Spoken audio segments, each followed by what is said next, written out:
Okay, hi everybody. I just did Penny Dreadful um, episode review. I uploaded it as well. Um, uh,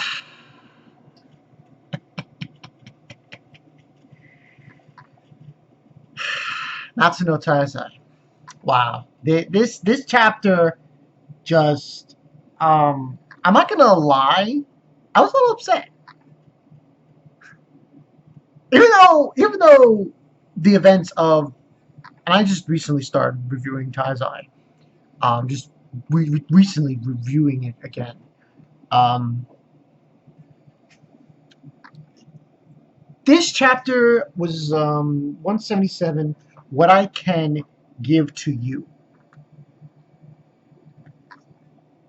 I'm not gonna lie. This I'm not gonna say it hurt, but in the way they did it, ah, okay. Let's get to the nitty gritty. Essentially, what happens in this chapter, Meladas dies. Now, um, what's his face? Um, Trosa, Trosa, Trosa, you know, who at this point I can briefly state he's probably the leader of the Ten Commandments. I'm pretty sure he is. His swagger, his demeanor, everything about this guy, and he's really powerful. He does feel like the leader of the Ten Commandments. Now, this happens after Bond kills what's her face, because she was going to eat Meldos' soul. And it's funny because he's behind him. What's his Petrosa? I can't say his name for the life of me. It's so hard to say. I'm just gonna call him Trosa. So Trosa is behind Bond, and it's like he's basically telling him that he would have killed her anyway, even though he didn't. And he goes past Bond. Now, here's the thing. The thing that eluded me about this chapter, a little bit, was the explanation on this thing with the demon hearts. Now, I think what it is I'm pretty sure this is the state. This is the state of what it concerns with. Tell me what you guys think about this theory. I think each demon probably has a different number of hearts. I think that's what the story is. Each demon has a different number of hearts, and because when Bond killed that what's-her-face, it seemed like she had 5, maybe 6. But when Trosa is about to kill Meladas, and he does, it seems Meladas has more than that. He had 7? I think it was like 7, or because it seems like 7, but then he does 1 for good measure. And Bond, no one else wasn't the only one who dies here. Bond gets disintegrated. The way they did this, not just this chapter, but this build-up was amazing. Was really amazing. Now, I was complaining to certain people, I can say who, about it. And I guess that takes time. Here's my only problem with this. I don't mind that they killed Melados. I don't mind that. And I don't mind to bring them back. My problem is with the Goddess Clan. Correct me if I'm wrong. Well, wasn't it the Goddess Clan that wanted Melados dead? That's like my only gripe. My only gripe. Correct me if I'm wrong, but it was Bond who saw the Goddess Clan. It was during the Hedrickson thing, and they told him, okay, we'll bring Elaine back, but you have to kill Melos. And saying that Melos was a demon, they wanted him dead. So, if they wanted him dead, why would they allow Bond or, we'll say Elizabeth for the hell of it, to want him to come back alive? Because the Goddess Clan, from my understanding, we've only been given certain snippets about them. We know that Elizabeth is an apostle, and that thing. We don't know much about the Goddess Clan themselves. And I find it weird. Okay, he dies here. He died, and then Elizabeth shows up and she cries. And let's be perfectly honest here. Everyone, okay, I understand. King, Diane, Escanor. Fine. They can't do anything. It's clear. It's clear. Bond was the only one who went out there. And for good measure, because he's immortal. So essentially, killing Bond was come on. It's like, he's coming back. He's immortal. But the thing about it is, I still believe they could have prevented this. But, it's hard. It's really hard to, say, how could they have prevented this? The only way this could have worked is if there was a way for Bond to kill that bitch, grab Melnos, and run. Just run. And buy time. Because if they bide time, they could have ridden the cycle. Then that's going to go in there. But that didn't work. It didn't work out that way. So it just didn't work out there. But this was awesomely done, but it's just so like... And the next chapter is called Dark Britannia, and you know what's going to happen.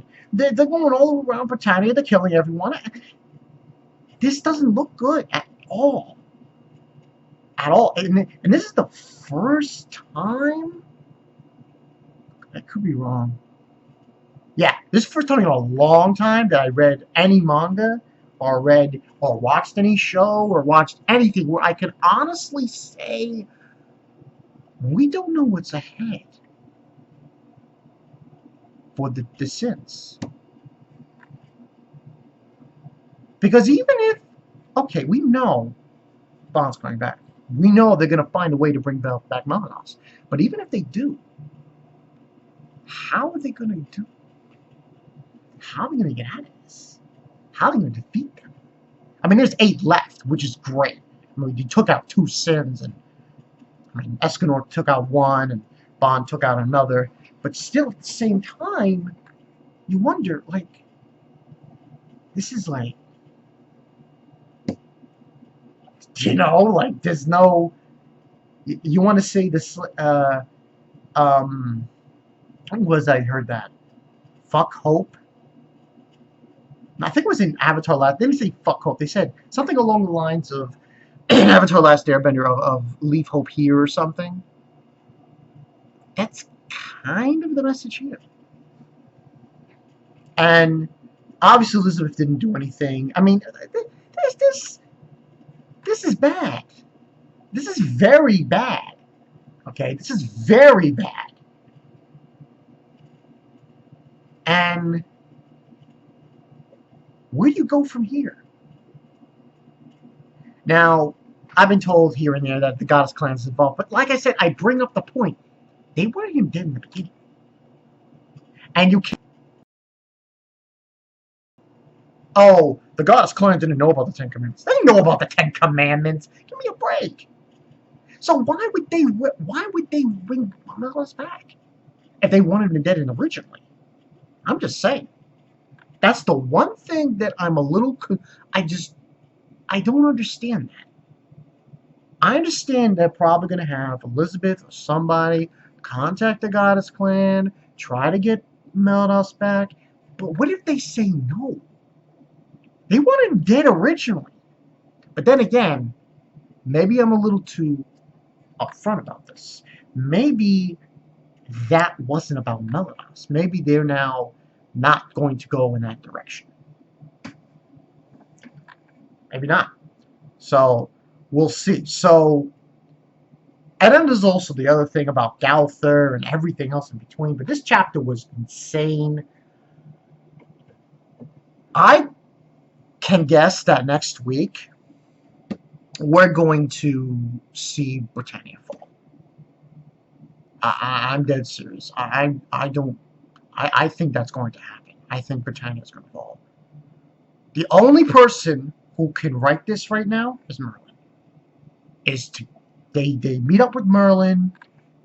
They tell Merlin what happened, and then they have to find a way to get him back. No, because like out of all the sins, Merlin knows stuff, and hopefully she could figure this out. Because at this point, we don't know what's going to happen, and that's scary. You don't know how, like, there's no, it's like, fuck hope. There's no hope left, and they need to get them back. And if they don't, that's it. That's it. So this should be very intriguing down the road. I'm still a little upset because they killed them off. I can't believe they did that. It's just like, oh man.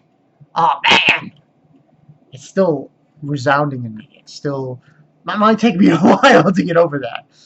Even after watching Penny Dreadful. But should be interesting. Tell me what you guys think in the comment section below. I'm still stunned. I really am. I give this a 4.5 out of 5. This is like shit. Because I can guarantee you this. No one, not Kubo, not Oda, and not Kishimoto would ever do that. Now, in some ways, you can't say that he is the main character, Melados. You could say, oh, wait, it's Elizabeth. I guess you could say it's Elizabeth, but at the same time, you could say it's Melados. And it's like, he's the main focal point. Captain of the Seven Deadly Sins. If Ichigo or Naruto or Luffy would have died, what do you think people would say? They flip a shit. But we'll see what happens. I'm Bonkanai, so I'll see you guys later. Oh man, Bod, I feel so bad for Bon. I feel so bad for him. That scene when he's strangling Estrus. That was just like, yo, that's fucked up. That's real fucked up. I'll see you guys later.